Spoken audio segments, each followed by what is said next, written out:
Making a choice. Making a choice. Stepping inside the studio with a brand new sun to my right.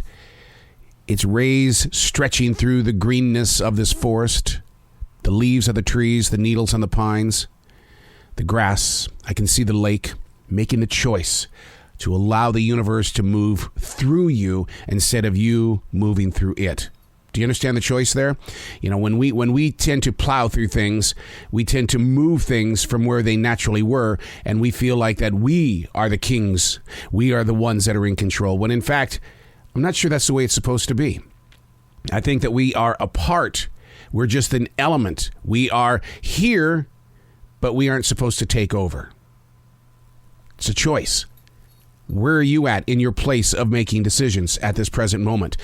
And how are your choices developing? What are they becoming?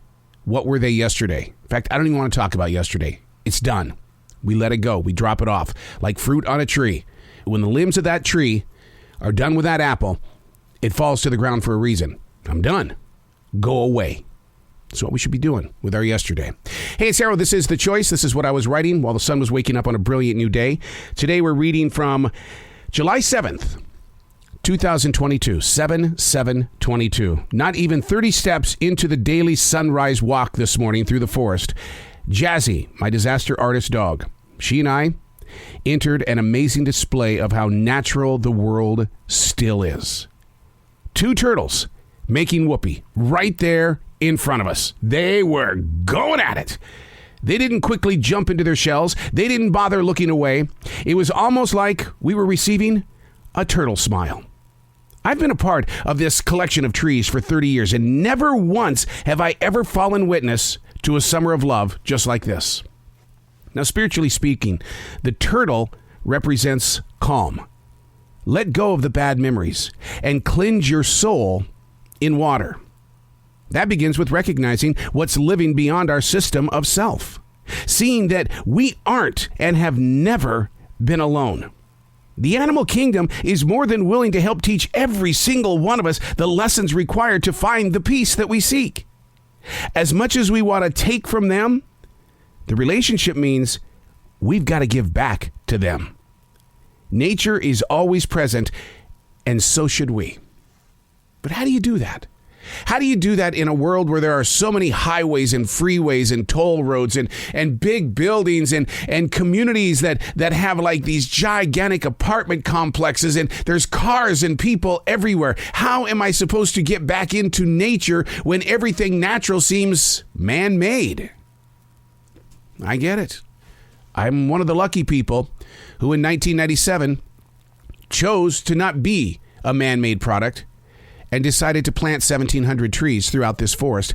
And now we've got this beauty. We've got the animals. Sure, we have a deer problem. Yeah, the hawk likes to poop all over my car. I get it. And now I have 2 turtles having sex in the forest. And I'm not complaining. I'm listening. I'm trying to walk with them as they walk with us. Sure. Haven't you ever been in one of those situations when you're in a park or you're in a forest and you feel like somebody's watching me? You get that feeling of, really, seriously, someone who's watching me. It's nature. It's everything around you, watching you to find out what you're going to plow through so they can better prepare what's coming to them after you have plowed through. Breathing in the moment, the sunrise to my right, its rays shining brightly through these trees. Everything is lit up. 3 hours ago, not so much. It was still very dark within the forest, and I had to trust instinct while I was moving through the trees. I've been here before. I know where the limbs have fallen, but do I really? How is nature speaking to you? Or maybe I should say, how is nature speaking through you? Now it's time to listen. I'm Arrow, and that's what I was writing while the sun was waking up on a brilliant new day.